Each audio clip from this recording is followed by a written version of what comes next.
Welcome in, latest episode of that SEC podcast. I'm your host, Michael Bratton. Go by SEC Mike on the Twitters.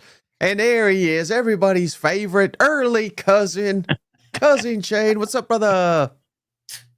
Hey, buddy, what's going on? Oh, buddy, what isn't going on? I mean, Shane's all over. If you haven't seen it, Paul Finebaum show, he's like the biggest star in the world now. He's on the golf course. Go check it. That's on YouTube. If you haven't seen it, it's on audio podcast. If you haven't heard it, however you support the podcast, you'll find it there. We also got an interview with John Neighbors that was posted on Friday, and we posted an interview with Billy Lucci on Saturday. Shane, we don't take days off.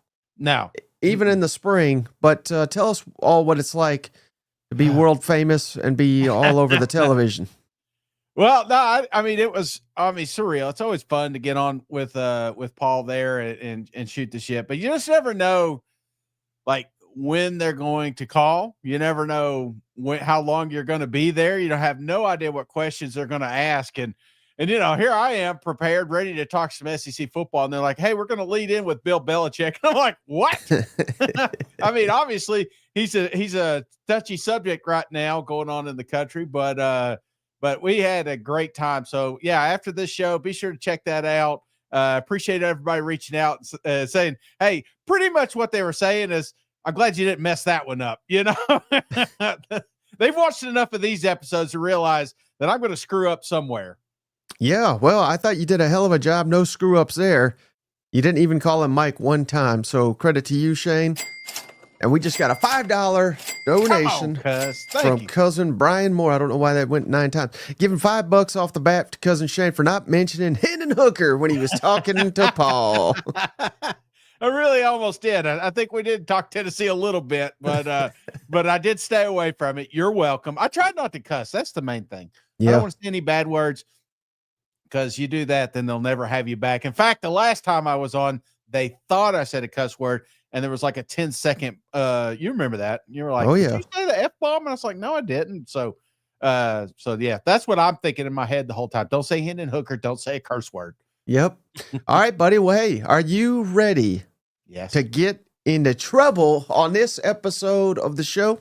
Yeah, buddy. What's going on? Well, I don't even know what it's about. What are we doing? Well, I don't know if you've noticed this yet, Shane, but I've been changing the, the show topic. We got the little banner down there. So we're going to do our post-spring record predictions. And I don't know if you remember, if anybody missed it. This was months ago. I looked it up. It was December 15th, Shane. We did it. We did this. We did a record predictions for every single team in the SEC, but a lot has changed. There's been coaching, not head coaching, but coordinator change, 2 portal windows. And we've come to find a little bit more about these teams. So I thought it was about time to do an updated record prediction for each and every SEC team. And we're not doing this as the homers. Yeah. Okay. We're doing it as like a realistic. Again, we reserve the right to change our minds. Hell, it's May here, so yeah, a lot could change between May and August when we, or July when we're casting our SEC Media Day ballots. But how does that sound? That sounds good, man. Yeah, this is usually where you get in trouble because everybody in here is optimistic about their team. Most of them. There's a few that are just like, well, maybe next year's our year. But I do think that this gets us in trouble because I'm not going to be doing it optimistically, Mike. I'm going to do it as if I'm Las Vegas. Cousin Stevie says, cousin Shane having to be realistic about their falls. And that W Knight, I hope that's Wayne Knight. Cousin Shane, 100 times better than Paul Finebaum. Well, thank you, Knight. I appreciate that. And I'm already thinking 12-0 for that Big Orange Falls. All right. So how about this, Shane? As the donations, certainly not mandatory. We appreciate each and every one of them. If you want to throw us a donation, we'll hit your team first. Oh, baby. So we're going to start with Texas because cousin Brian is a Texas fan. But before we do that, Shane, the legend has arrived. Cousin JR. Cousin JR has done it again. JR's back. He's gifted 5 memberships, Shane. So shout out Bishop Frank, Dr. Newark, long name there. Mountain Dew, or excuse me, Mountain Drew.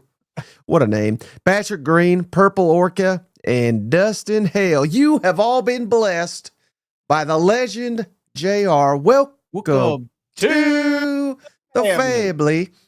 The memberships in this podcast are brought to you in part by Cousin JR. So let's do Texas first, Shay, because Cousin Brian gave us a donation. Then we'll do Georgia because JR likes Georgia. Yes. So we're going to honor these fine cousins for what they're giving us. But let me throw up the Texas schedule. And again, we're doing this. We're trying to be realistic. We can't all go 12-0. I know we all want to, but let's run through the schedule real quick in case there's anybody just listening back or on the audios, Shane. Here's what we got. What? Okay. Let's go through this here. At Ohio State, week 1. Oh, that's the only one that worries Shane, he said. San Jose State at home. UTEP at home. Sam Houston at home. Then we got the bye week. Then we're at Florida. We got Oklahoma game on a neutral field. At Kentucky. At Mississippi State. Vanderbilt at home. Get your second bye. At Georgia. 2 weeks to prepare. At least you got that. And then you got Arkansas at home. A&M at home. Early record prediction for Texas, Shane. Early prediction for Texas Longhorns. Man, it's tough to start at the top, ain't it?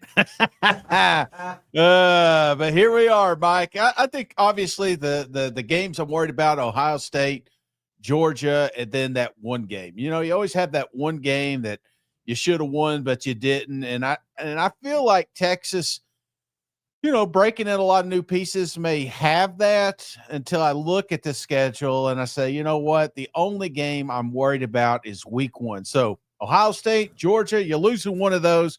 Give me Texas 11-1 this year. Oh, I think you nailed it, Shane. I think you nailed it. That's exactly what I have. But did you see this? Texas today, Shane, added a quarterback via the transfer portal. Did you hear that? No, I did not.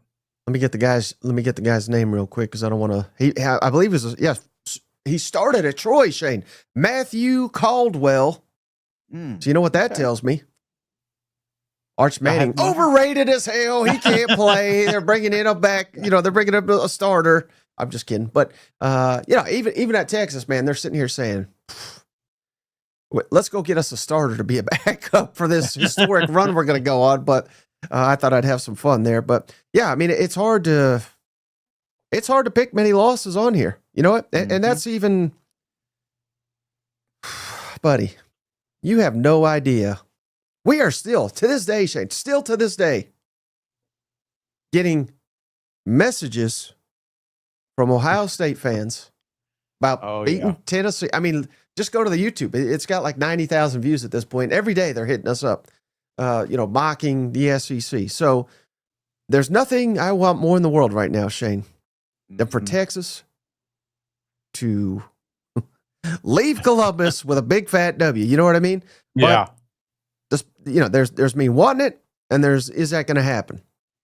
Is Texas replacing quite a bit of production? So I don't know. I think that's a true toss up. I may even figure or favor just slightly, Shane. I may favor Ohio State in that game. But every other game, maybe even at Georgia, I mean, I'm kind of favoring Texas here. So yeah, and that's a huge if they lose to Ohio State. So they may go undefeated. But I think it's safer to say 11 than 10 right now. I guess all my rambling, that's what I'm trying to get at. Yeah, no, I'm right there with you, and I think that makes it, you know, if you're looking at that 9.5 over, just the confidence, which probably if you're a Texas fan, you're a little leery, or you're new to the show and you don't know that Shane being on the Texas bandwagon may be a problem for you this upcoming season. But I don't know, brother. I'm with you. You remove Ohio State if they're not on this schedule. Yeah. There's a chance they go undefeated. And, I'm not just overlooking Georgia. I'm not overlooking, Oklahoma or Texas A&M, but, there's a lot of games on this schedule that, if not all of them, they'll probably be favorites in, except for that week 1 matchup. So, yeah, I really like the over, and I think 11, I'm pretty firm with that. Wouldn't be surprised if they go undefeated here.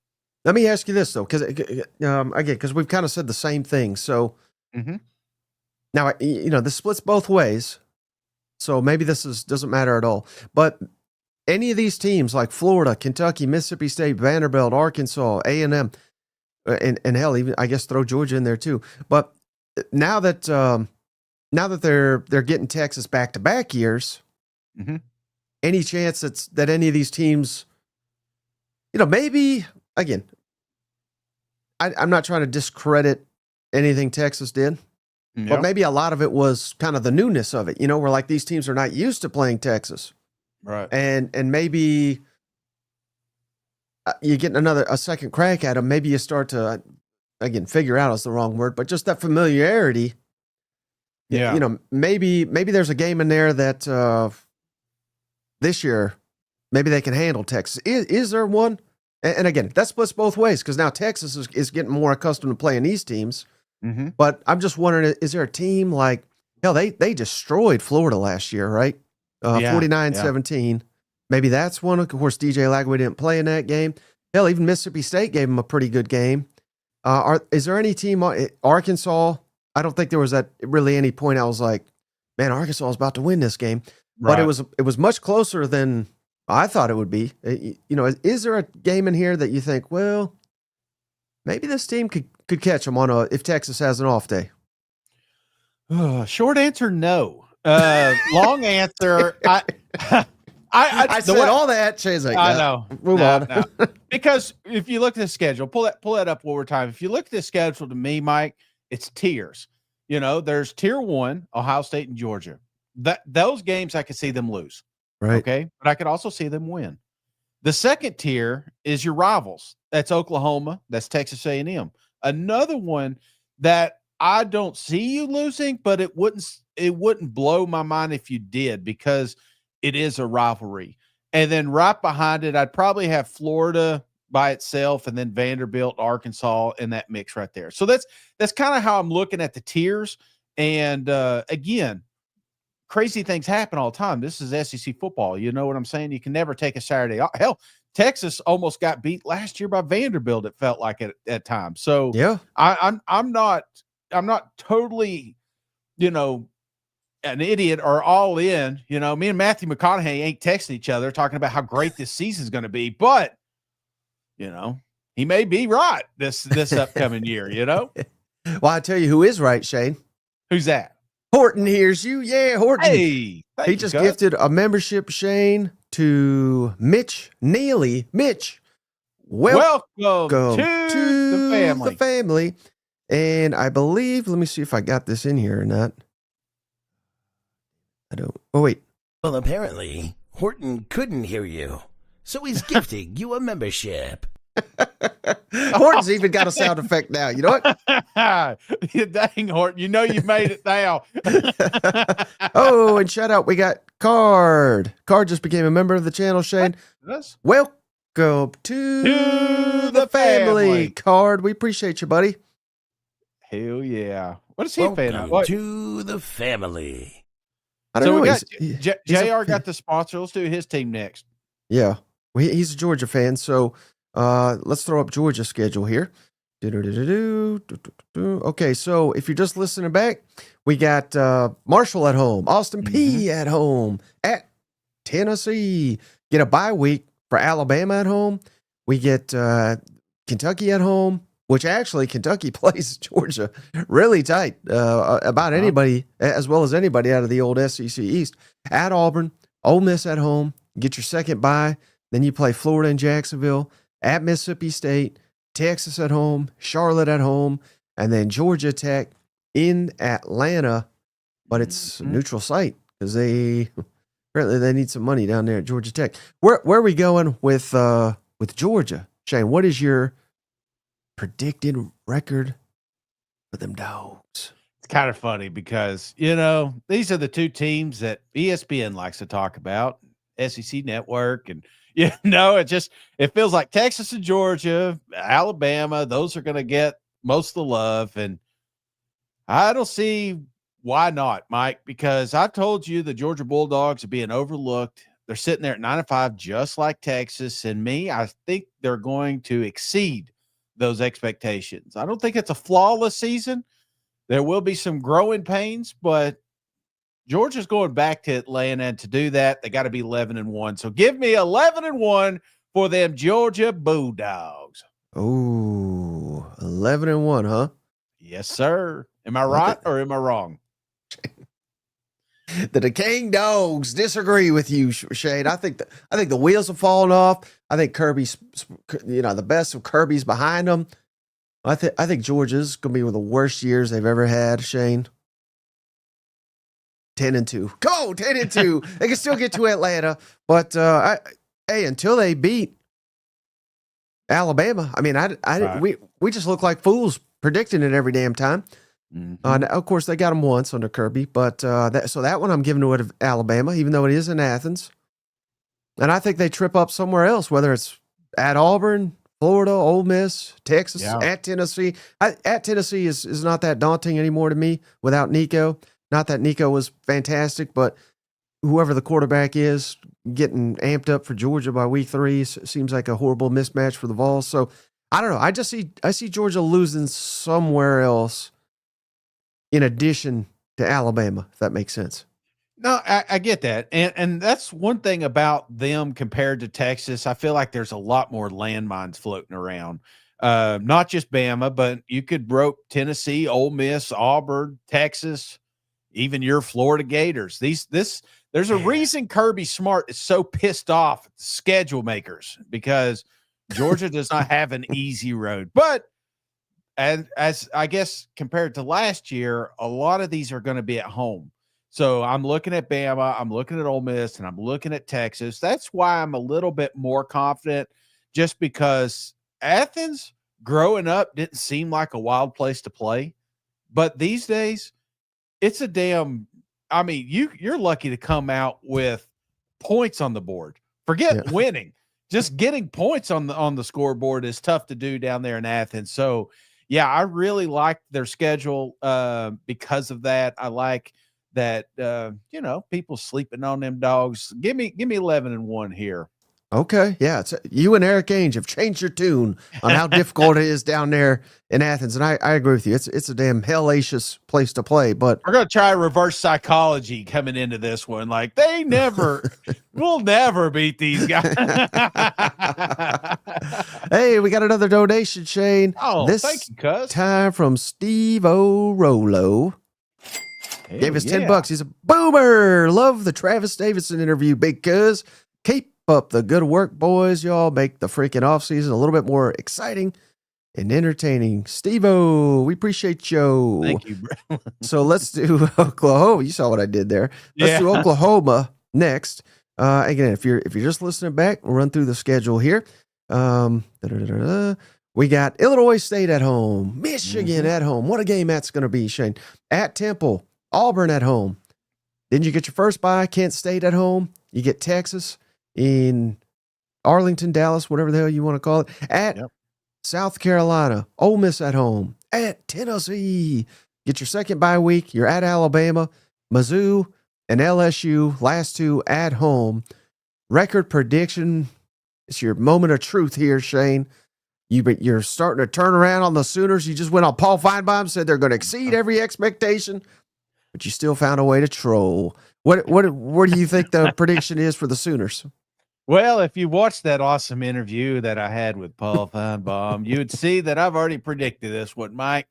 I think Oklahoma does improve. I joke, I give them a hard time, but the Sooners are going to take a giant. I think it's going to be tough to get rid of this football coach at the end of the season, because you're going to see moments in this season where Oklahoma has exceeded expectations. And I know everybody's very optimistic about John Mateer and your new running back and all the the toys we get to play with there in Oklahoma, but it doesn't change the fact that I haven't seen it yet, Mike. I have not seen, any type of development on the offensive line. Other than the defense, it's the offense side of the football has just been god awful. So I do think John brings, a little life into that locker room. Obviously, tough schedule, unlike their how you say that, arch nemesis down there in Austin. Hey, that was a big word.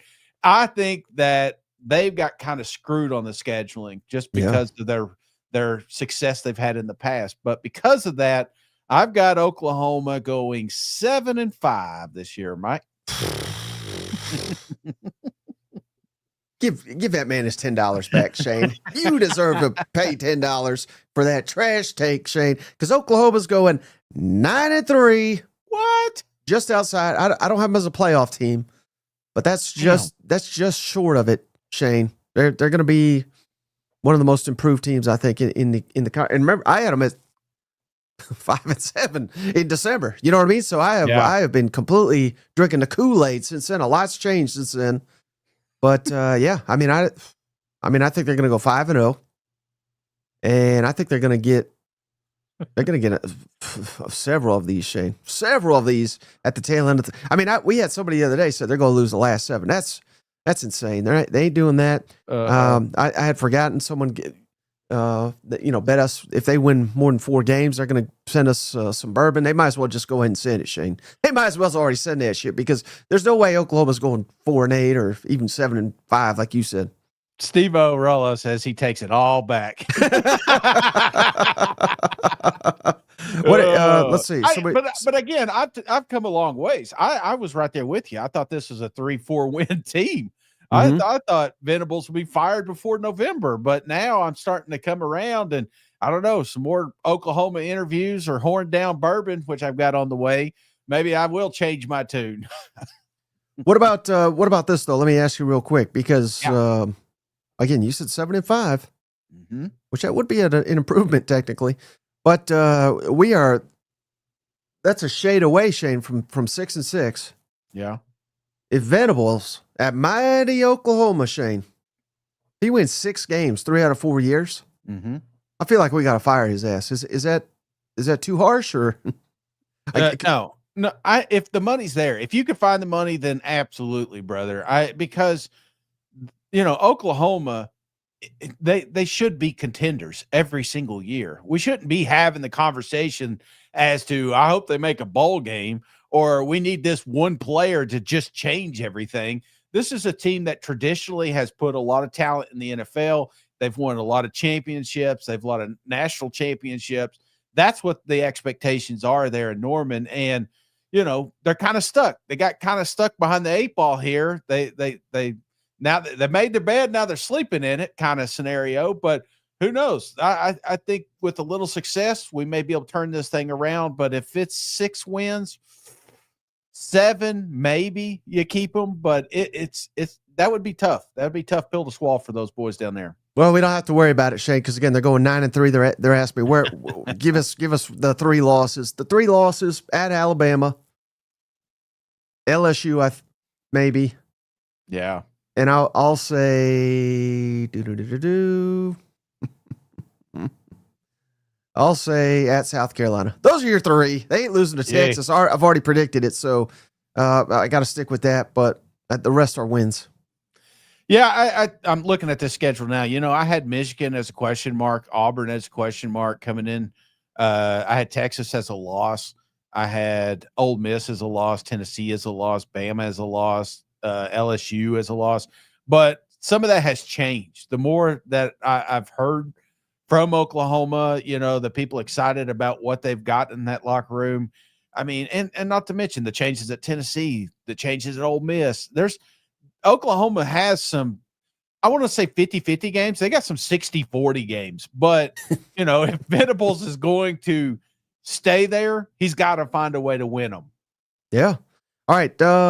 Let's get this thing moving, Shane. We're 30 minutes in, 3 teams down. Let's do fascinated to see what you have to say about Tennessee, Shane. Syracuse in Atlanta. East ETSU at home, Georgia at home, UAB at home, at Mississippi State, get your first bye, Arkansas at home, at Alabama, at Kentucky, Oklahoma at home, get your second bye, New Mexico State at home, at Florida, and Vanderbilt at home. Realistic record prediction for them both, Shane. Brother, I tell you right now, it's you ain't gonna like it. You're gonna say he's the big orange homer, blah blah blah. But I see 12-0 on this schedule. Seriously, I do. If Hendon Hooker were the quarterback, but unfortunately he's not, Mike. And I think that Tennessee drops a few. And I hope, I pray that it's a 10-2 season. But right now, Mike, I'm saying 9-3. 9-3. I still love the schedule. You know, I don't know if you heard the Paul Finebaum interview I had the other day. It was fantastic. But he asked me, and I said, this is Josh Heupel's system. This wasn't Nico's system. And I do think that the Tennessee Vols still have success. And 9-3 is very, very feasible and probably a little optimistic, but who cares? Cousin Tony says, love the Vols, but they only go 10-2. That's how I feel, Tony. I'm going to say 8-4. 8-4 for Tennessee. And that's actually even a little bit higher, Shane, because, again, I think Josh Heupel's a hell of a coach. And I think he's going to have to prove it this year. But I think I think they'll be better on the offensive side of the football. And again, I'm not saying better without Nico. I think that's crazy talk when people say that. But I think this is an opportunity to show that this system really highlights and plays to the strengths of a quarterback. And again, I just said I'm not bashing Nico. I'm not saying better because Nico's gone. Right. But hey, we said it before. We tell the truth on this show, Shane. And yes. Joe Milton and Nico, for whatever reason, struggled mightily to hit that deep ball. Yeah. Whoever that they throw out, whether it's Merklinger or Aguilar. Yeah. I would just throw out the one that can hit the deep ball.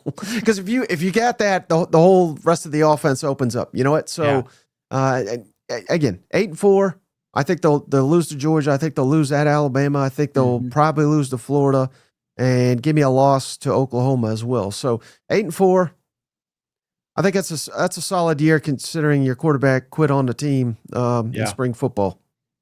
No, I'm right there with you. And the problem I'm also having is some of those wins I have are going to be close. I have Tennessee beating Oklahoma, but it wouldn't blow my mind if they lost to them. Same thing with Arkansas. Hell, they lost to them last year. So there's teams on this schedule that look like a win. We'll talk about them being wins, but when we actually play them, all Vol fans will be holding their breath, praying that they win. Well, speaking of praying, you know who's praying this year, Shane? Who's that? Brian Kelly, come on. Praying that they get a win week 1. Otherwise, it's going to set us back again. At Clemson, what a showdown that'll be. Louisiana Tech at home, Florida at home, Southeast Louisiana at home, at Ole Miss. And we get our first bye for South Carolina at home, at Vanderbilt, Texas A&M at home, second bye week at Alabama, Arkansas at home, Western Kentucky at home, and at mighty Oklahoma. Shay, what's the record prediction for them LSU Tigers? 8. Best bet on the board, Mike. I'm telling you right now. As I'm looking at this schedule, I'm not afraid of a lot of people. Really, I'm not, except week 1 because it is Coach Kelly. But when you get past that, I feel like there's a real shot LSU does not have another tough matchup until November 8th with Alabama Crimson Tide, which unfortunately I got them losing that game. I also have them losing either Oklahoma or Ole Miss. Doesn't matter which one in this scenario. I have LSU going 10-2. Oh, I'm all in on them Tigers. You know who likes that pick? Who's that? Me, because I got them 10-2 too, Shane. I was thinking 9-3, but then I was like, well, hell, I don't know if that's good enough to get in the playoff. And I can't have another season of 3 SEC teams in the college football playoff unless they lose to Clemson, and maybe Clemson, wins the ACC or something like that. Maybe that would help LSU. But If I said, well, hell, if I go too far down that road, then we're just getting in because of pity. I ain't putting up with that garbage, Shane. Give me LSU. Give me 10-2, all in. The family, we're down here. We came down here to win. If there's no one motivated more than Brian Kelly, after seeing his old team go to the college football national championship without him, making the playoffs, something that he seemingly can't even do at LSU. If there's anyone more motivated than Brian Kelly this year, I'll be stunned. So again, I've said many times, I don't think he's an elite coach. I think he's a very, very, very good coach. If he's that good with this roster, he's got to make the college football playoff, and I think they do. Otherwise, we may have to get his ass out of here. Oh, yeah. They ain't going to say last dance, but my God, and if we've seen the dancing Coach Kelly's done, this one needs to be the last one right here. They got to make it. They've got all the pieces that they need. This is the time, brother. So, yeah, I like LSU to make a run. How about Texas down here? He says Brian Kelly is in the portal. That's funny. All right, how about this should be fun, Shane. Shane's second favorite squad here. How about them Florida Gators down here? Long Island at home, South Florida at home, at LSU, at Miami. You get your bye week, Texas at home, at A&M, Mississippi State at home, second bye week. Then you're playing Georgia and Jacksonville, at Kentucky, at Ole Miss, Tennessee at home, Florida State at home. Shane, what are them fighting Billy Napiers going to do this year?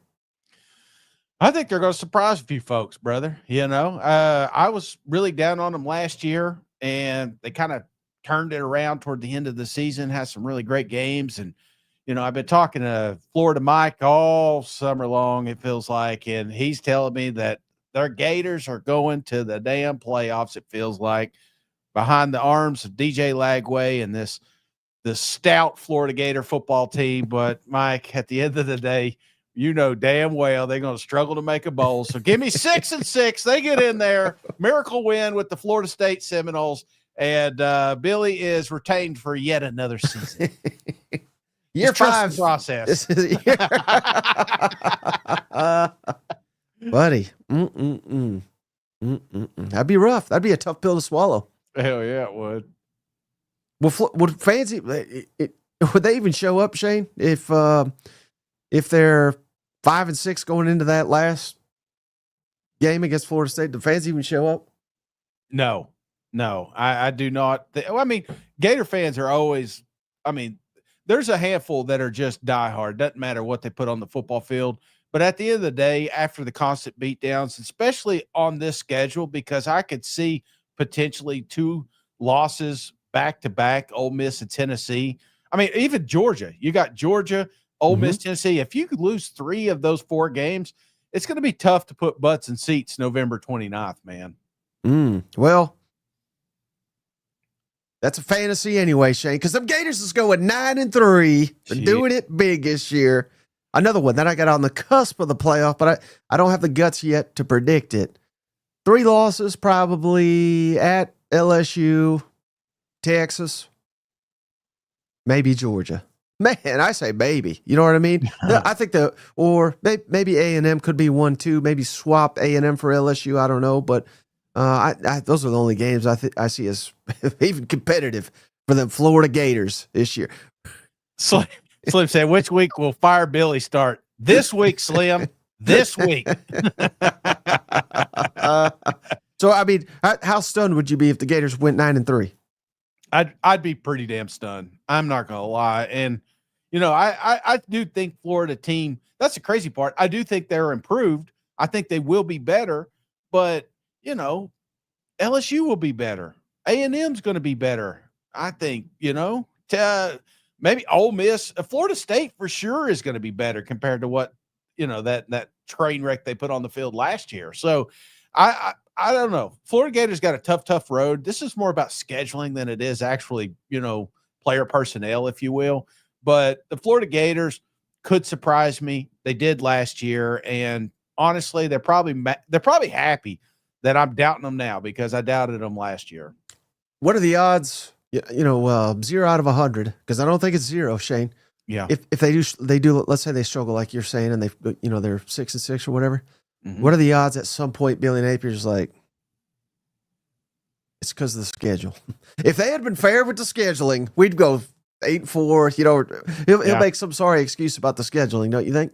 Well, he can't blame sleep anymore. He can't blame special teams mats on the sideline, so Remember he was clock blaming the management. fans in their basement? Yeah, all those basements in Florida. So no, the blame game's over, and they will revolt, and I think if it happens, I told you this, how you want to keep DJ. Well, you make him part of the process of selecting the next head football coach. So bring him in, make him part owner. I don't give a shit what you got to do, but move on, or just come out here and win some damn games and put this to bed.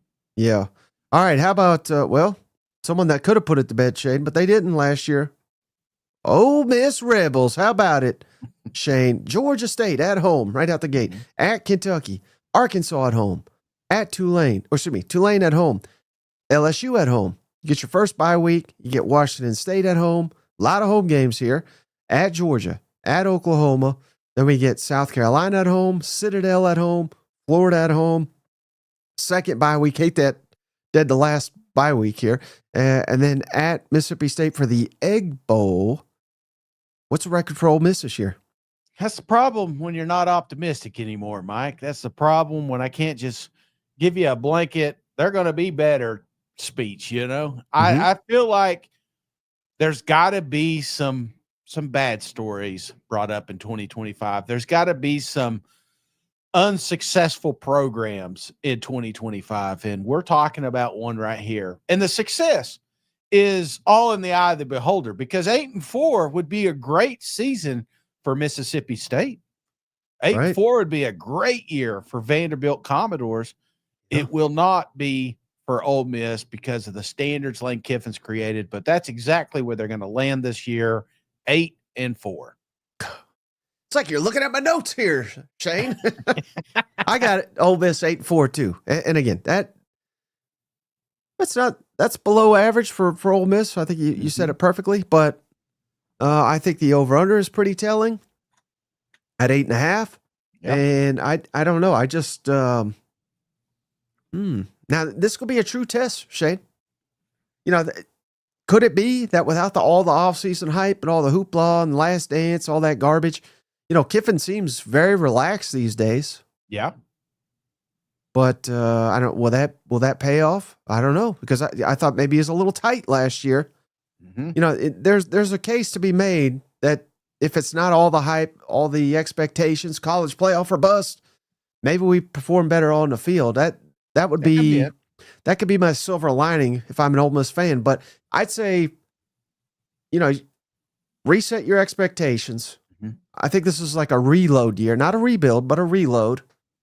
You win 9 or more games. I mean, I think you take that, and hopefully you do make the playoff at 10-2. Yeah. But maybe just don't expect it. If you come into this year expecting it, I think you're going to be disappointed. Mm. Is that fair? Yeah, that's fair.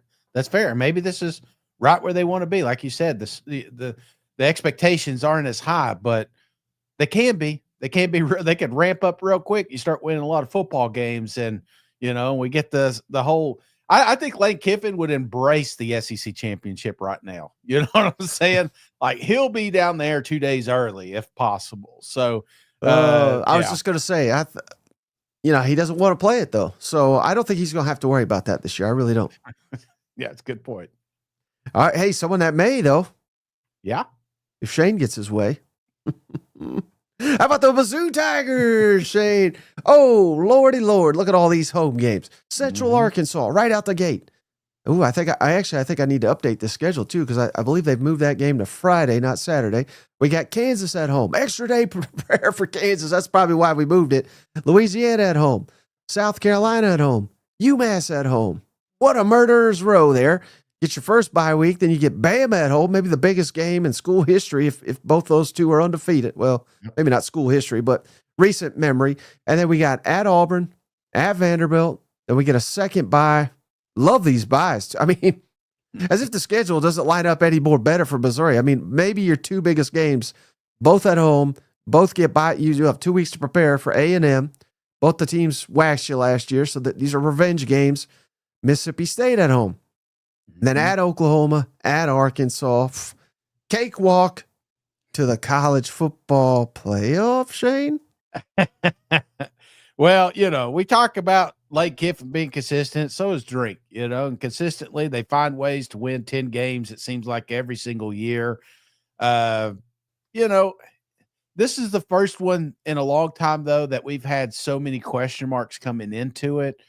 And I do like their schedule. It's similar to the Tennessee Vols. It's like if you replace this schedule with the Florida Gators, Mizzou would be in trouble. But the fact that they got all these home games, I feel like Mizzou could still stay toward the top, if you will. I don't think they get to 10. I think they get to 9 if you count the bowl game. So that gives me 8-4 during the SEC. I there's some games that are tricky. The Bama one, you're gonna sense a theme. I'm high on them Auburn Tigers. A&M, it feels like they've got their number, and Arkansas or Oklahoma, one of them. That's kind of how I see this playing right now. South Carolina could be tough. Yeah, I'm not saying it's not. Kansas and that shitty ass stadium of theirs. Thank God we ain't got to go over there to that train wreck. I feel like Mizzou is one of those that I am the least confidence in because there's so many question marks about, similar to like an Ole Miss. There's so many new faces, new places. So I think we revisit this week 3 and say, either we were right or we were way off. Yeah. Shane didn't even say Arkansas. Man, come on, that's a rivalry. Come on, Shane. Oh, are we talking Arkansas? Is there a donation? What's going on? No, just the fact that could be a competitive game. But no, I again, I hate to repeat you, but I'm going 8-4 too, Shane. Yeah. And again, if this schedule was tougher, if they had a Florida schedule or a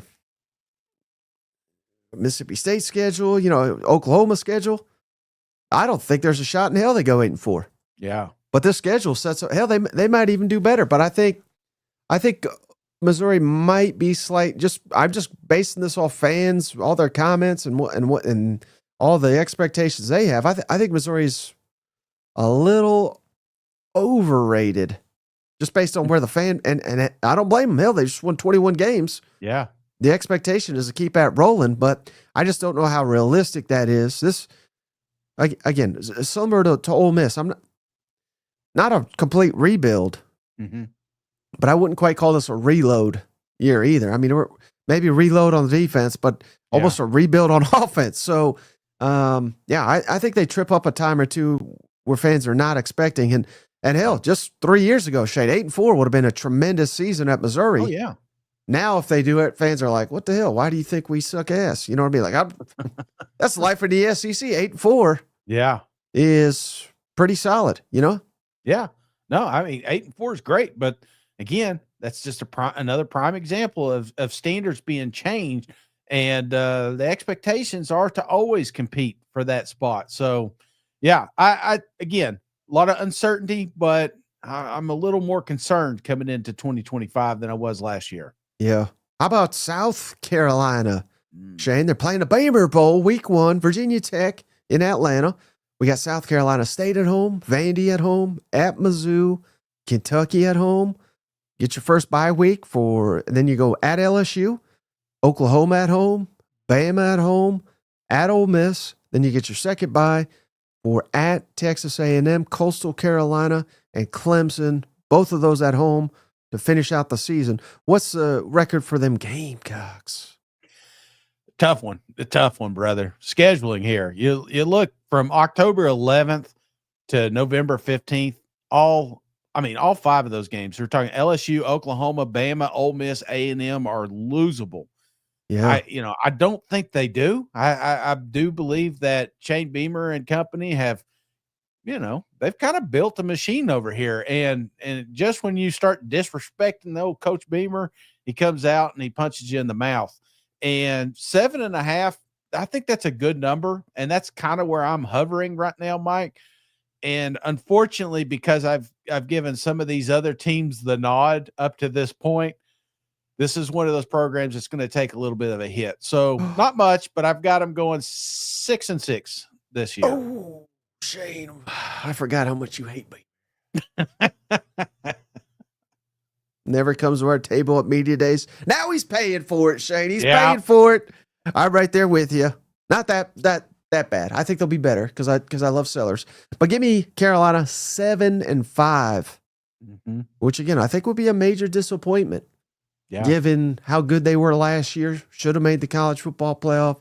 I'm not going to stop saying that till next season actually starts. You know, I'm going to just keep repeating that line. But man, 6-6. Good Lord. Where are the six? I'm just curious. Again. Yeah. We reserve the right to change our mind on a lot of these, but I think you're giving them every 50-50 game a loss. Mike, I didn't want to do this, but you're putting me on the spot here. I just told you those 5 games. I think they lose all 5. Oh, yes, no. I think they lose all 5 right there in the middle. Yeah. And I'm not. It's between Mizzou and Clemson. They're dropping the other one. So. Gotcha. That's kind of where I'm at right now, and I hate to say it, but and again, I may be wrong. Shit, I've been wrong. I've wore a damn I'm wrong sign in South Carolina. How many times could I be wrong about the Gamecocks? In fact, this is a prime example. A&M felt this wrath a few years back. You want me on this side of the fence because when I'm wrong, they succeed, and when I'm all in, they find a way to screw it up. So right now, I'm kind of out. I'm kind of out on South Carolina. Okay. I see it. All right. How about Texas A&M, Shane? We got old UTSA at home, Utah State at home, at Notre Dame. Then we get our first bye week. Then we get Auburn at home, Mississippi State at home, Florida at home, at Arkansas, at LSU. Get our second bye at Mizzou, South Carolina at home, Sanford at home, and at Texas to wrap us up. What are the Aggies going this year? And don't you say 8-4, you son of Actually, this is partially your fault, Mike. And maybe it's because we had Billy Lucci on, and which is another fantastic interview you need to check out after the show. I'm kind of coming around on Elko and company. The only question I have on this is not an SEC game. It's the Notre Dame one. I'm trying to give them the edge. If they win this one, they're 9-3. If they lose, they're 8-4. So that's kind of where I'm at, that September 13th matchup. But again, I think 9-3, that would show a lot of improvement. And I think Aggie fans, I mean, they're always happy. I swear, it's like one of the happiest fan bases I've ever seen. But I think they do want to get into that playoff mix. I think the most optimistic ones are going to talk about this upcoming season, but I feel like Elko's a year 3 type guy, and this would be a huge step to that direction. Yeah. Oh man, you went right where I went too. You were kind of hedging your bets there, but I went 9-3. Yeah. Well, what happens, Shane? What happens? Let's hope this doesn't. We want SEC to win all these non-conference. Let's say A&M loses to Notre Dame. Yeah. Let's say LSU loses to Clemson. I think that showdown, A&M at LSU, October 25th, that could be for a playoff spot. Because I think if those teams win both those games, likely not. But I'm saying if they drop them and they still have really good years, yeah, I think that LSU game for Texas A&M October 25th in Baton Rouge could very well determine which one of these two programs going to the college football playoff. What do you think about that? I mean, you may be right. I mean, you know what I'm saying? A&M has an opportunity to do something crazy. Absolutely. And we're waiting for it.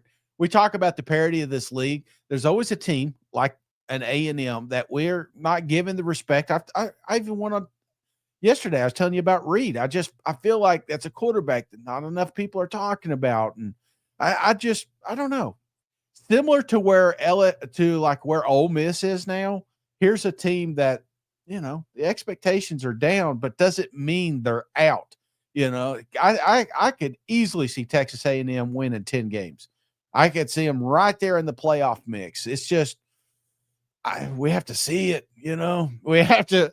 I can't just sit here and wish it to success, wish it to happen. I've just got to actually see the production, and more importantly, that depth that kind of hindered us last year, especially toward the tail end with the injuries and stuff. Does that competitive depth move up because of a year two system? Mm-hmm. Yeah, and going back to what you said, we can't just will it. Yeah, because we willed it about 6 years in a row. Yeah, we know that doesn't work. Yeah. You know what? Yeah, we've been trying to crown these guys since they got here. Hey, how about another team that's got to prove it, Shane?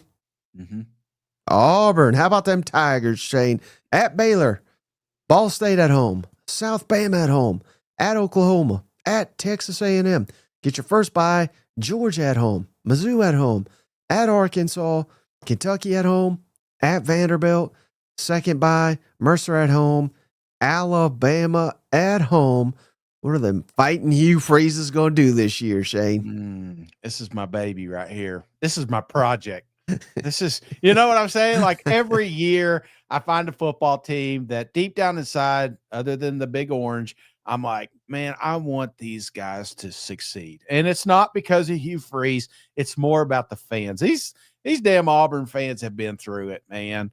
And they've been at the top of the mountain, but it's been so long ago they can barely see it anymore. So I think this is the year they finally get back into that dance. Very, very winnable schedule. I mean, you got to catch Baylor right out of the gate, but this is a team that, if I'm being honest with you, Mike, I'm not taking 10-2 off the board here. In fact, let me see. Yeah, I'm going 10-2 for them Auburn Tigers. Playoff bound. Huh? Am I crazy? Am I getting a little too worked up, a little too optimistic? Latest order of cornbread hip coming to mail or something here, Shade? Because I was going to say, I absolutely agree. I almost went 9-3, but then I was like, no, I'm going all in. This is my team, 10-2. Right. Oh, wait, I said agree. I meant 7-5. Come on, they're going 7-5. They're going back. Auburn is back to a bowl game. That's about as back as they're getting. Man, I don't. That's nuts, Shay. Well, I mean, we've seen Hugh Freeze coach many years in this conference. They got talent, no doubt. Should they be winning 9-10 games? Yes. Will they? Hell no. Hell no.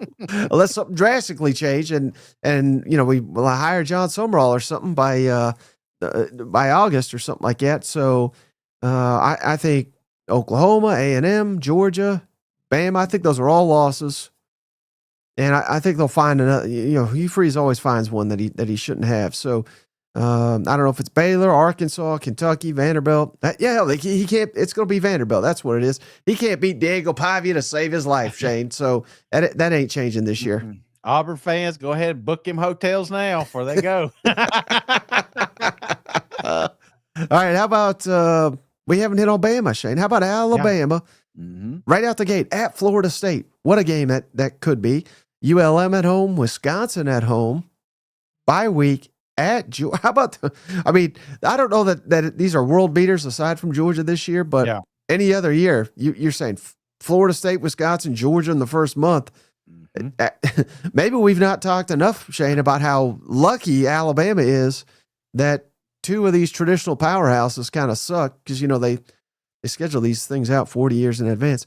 Vanderbilt at home, at Mizzou, Tennessee at home, at South Carolina, second bye week, LSU at home, Oklahoma at home, Southern Illinois at home, and then at Auburn. Where are we going for the Crimson Tide? Mike, we just talked about all those nice things and about Auburn, but they're not even the best team in the state. This is the best team in the state right here. I feel like there's just something, man, and maybe it's a gut check or something. I feel like Alabama roars back. Give me 11-1 for the Alabama Crimson Tide here, buddy. Yeah, I think Georgia's your only loss. Only loss this year. 11-1. Wow. Yeah, and there's some blowouts in here too. I really do. I feel like Alabama, it was disappointing last year. We made a couple mistakes, but man, this team's loaded, absolutely loaded, and people have been sleeping on DeBoer. He finally shows why he's the second best coach to ever coach at Alabama, maybe third. Yeah, you forgot about old Bear there for a second. I forgot. Oh, hey, I'm right there with you, man. I think this is a come out party type of year. Yeah. I'm not quite that bold though. I'll go 10-2, but you might be right because I picked them to beat Georgia. Mm-hmm. So if they're beating Georgia, they shouldn't lose 2 other games, but I think they'll find a way somehow, some way to drop some other games. Yeah. But if they beat Georgia, you're probably dead right. They're probably going 11-1 or maybe even undefeated. You know, if you can win in Athens, you should be able to win literally every other game in your schedule. I think I've managed to put 6 teams in the playoffs so far. I don't know. I don't know if my math is mathing, but all right. Well, let's see if the math continues. How about Arkansas, Shane? Alabama, A&M at home. Arkansas State in Little Rock, which is still technically a home game. At Ole Miss, at Memphis, Notre Dame at home. Then you get your first bye week. Then you're at Tennessee, Texas A&M at home, Auburn at home, Mississippi State at home.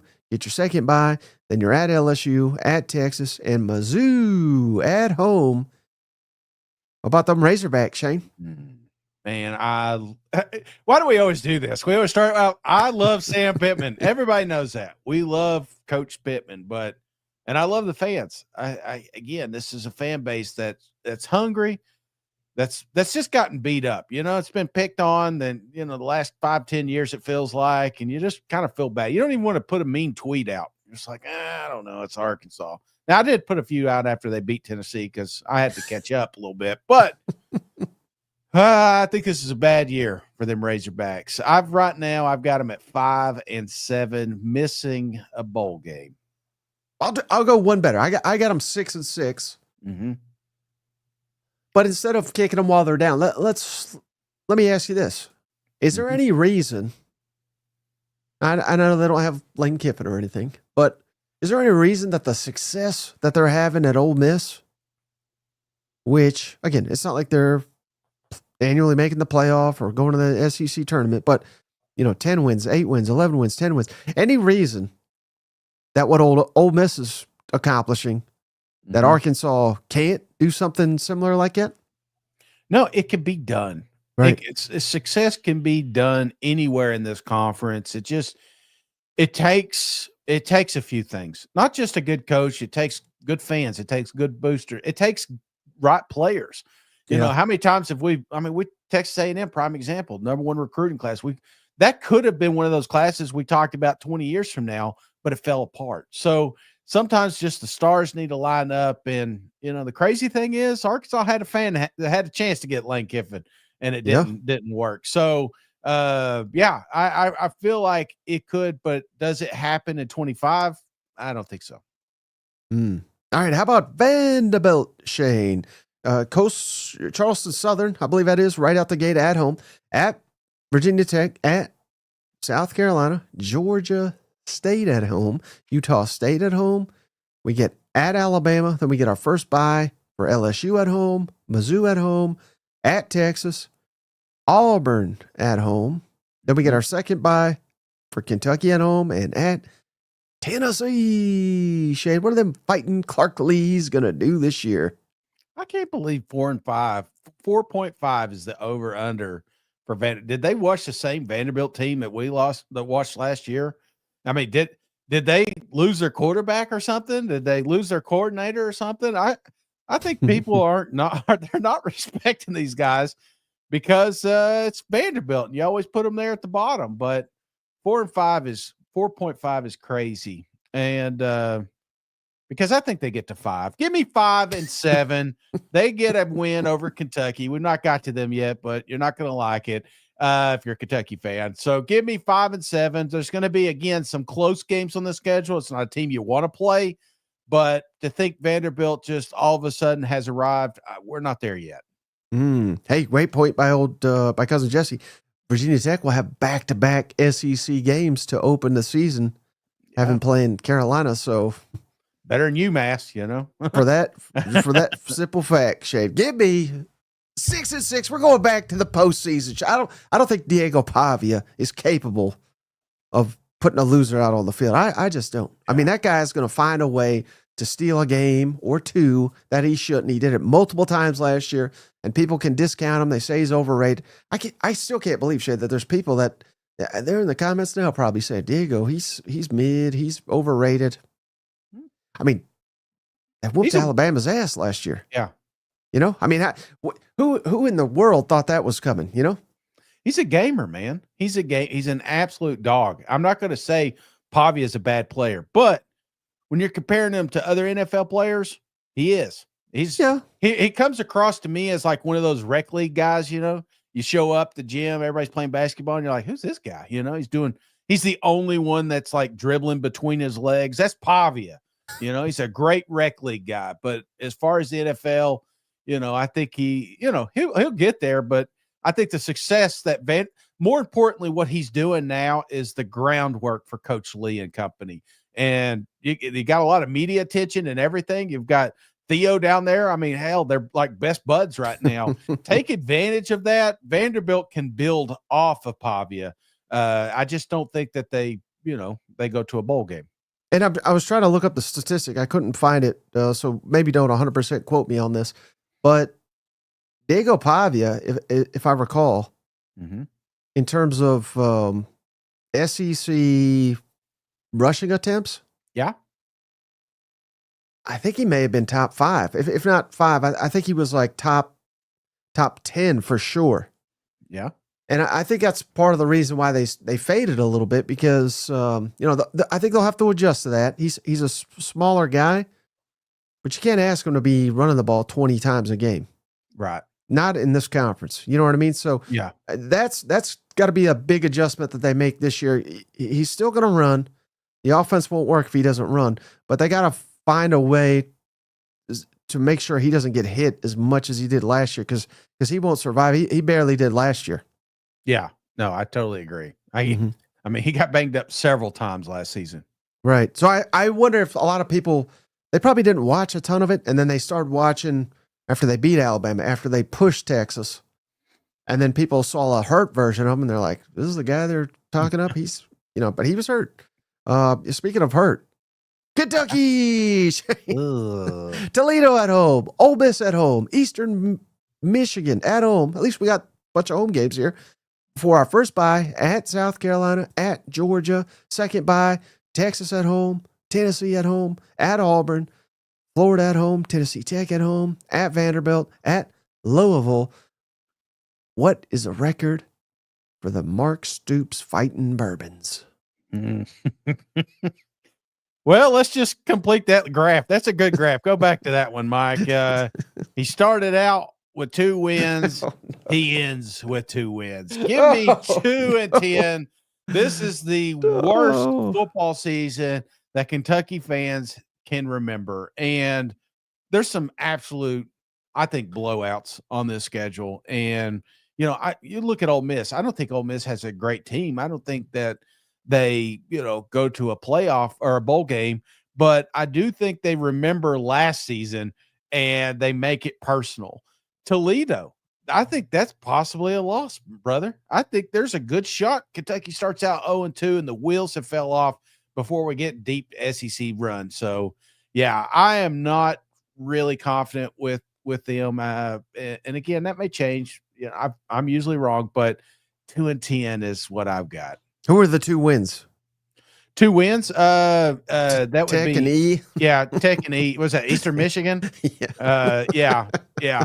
Thank God they didn't grab Western, or I may have went 1 win. But oh, shade. I forgot you hate Kentucky. They're gonna double that. Come on, brother. 4-8 for the Stoops is loose here. They'll beat somebody. They'll come out. They'll be fired up. I mean, this is a prove-it year for everybody. If they got any pride up there, hell, they'll go back to a bowl game. You know what I mean? Yeah. But even best case scenario, I don't see how in the world they get to 6 too. Yeah, I think I think between 2 and 4 is probably they'll probably prove us both wrong, Shane, and win 3. You know what? What happens if they do start the season 0-2? Toledo and Ole Miss, and Ole Miss bad. Let's say Ole Miss beats them by 35 points. What? I mean, how many people are showing up to Lexington September 13th? I bet you could just walk in. Sold out. Yeah, sold out stadium. They'll pay you to show up. They'll take some at Disney money and just come on. They're paying like a stunt. Not what do they call it? Like when you do a movie and they got those extras. Yeah, they're out there giving some of that money to them extras. Just come on, guys, just hang out here for like 60 minutes and then you could leave. If it goes sideways, Shane, I don't think they'll let them go until after Georgia, where they'll have that bye week. Because I don't think you want to go at South Carolina, at Georgia with an interim. Oh, man, and that's crazy. What a terrible bye week situation. You got bye week after third week and a bye week after fifth, and then you play 7 games straight when that, because honestly, that back half, Florida, Vanderbilt, Louisville, those are your games. Those are the games that would bring Stoops back. Those are the games that kind of get you to a bowl game, and unfortunately, they're going to be beat the hell up by the time we get there. So, yeah, tough draw for Kentucky boys and girls up there. All right, last one, Shane. Mississippi State at Southern Miss. Arizona State at home. Alcorn at home. Northern Illinois at home. Tennessee at home. At A&M. Get your first bye. Then at Florida. Texas at home. At Arkansas. Georgia at home. At Mizzou. And then you get your final bye before the Egg Bowl. Ole Miss at home, brother. Mississippi State turning it around this year. I think it's going to be a little misleading. I have this feeling that Mississippi State starts out 4-0 and then that's it. Doesn't win a single SEC game. I am looking at you, Razorbacks, as possibly the kind of the trap game, if you will. But yeah, it wouldn't blow my mind if you win 3, but I'm going to go over and go 4-8 here. This might be the biggest stunner of them all, Shane. Give me 5 and 7, Mississippi State. I think they'll find something. I mean, this is the year. I think we got to see something from Lebby and company. I think they've gotten rid of everybody that maybe is not fully bought in. They've completely overhauled the roster. Let's just show some heart, show some fight on the defensive side of the football. I didn't see literally any of that last year. Yeah. If we do that, I mean, all we really got to do is cause turnovers. Yeah. People go up and down the field on us. Cause some turnovers and let's play high. They were high flying last year, even against Georgia and Texas and all these teams.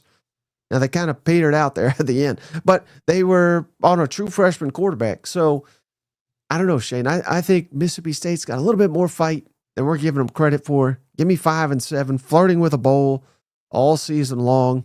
They're going to sneak up on a team or two in the SEC. I really do think so, because even if you're at a overall talent disadvantage, we have seen this offense under Heupel, under Lane Kiffin, under, I think, Jeff Lebby at Oklahoma. Even when you're at a talent disadvantage, you can win games because of this offense. I think they do that at least once or twice this year and get to 5. Well, that's one way to show it out. Close it out optimistically. All right, buddy. Hey, we went through all 16 SEC teams. Got anything else before we hop off the line? No.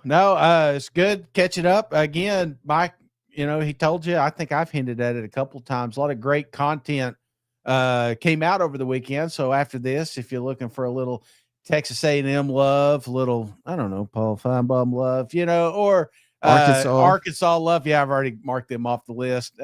Be sure to check that out. Again, thanks for everybody, all the support and the likes, the thumbs up.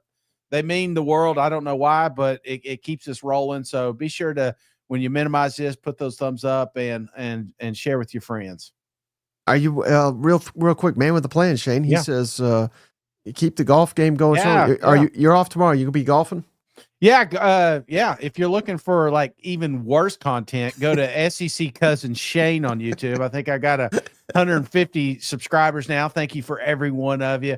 Actually going to be putting a video out tonight. Going to be talking about coaches with other jobs. So should be fun. I hope you enjoy it. And then tomorrow, yes, going to be doing some golfing, catching up. Some poor cart man's going to get it tomorrow, brother. I don't know who it is. Like, he's just sitting there in the bay. They're all talking to each other, just praying to God this fat ass doesn't pick them. All right, buddy. Well said. That's all we got. We may have, fingers crossed, no promises because it's not done yet, but fingers crossed we're going to get another in-studio guest this week. Should be a really, really good one, but be on the lookout for that. It's a great time to sub to the channel if you haven't already, and share the podcast. That's the best way. Word of mouth really helps us out. But that's going to do it for this episode of the show. We appreciate each and every one of you. We'll catch you on the next one. All right. See you guys. Go Vols. Hey, buddy, this beer's for you, Mike, and Cousin Shane. That SEC podcast loves the Pirate, and the Pirate loves that SEC podcast. Hail State.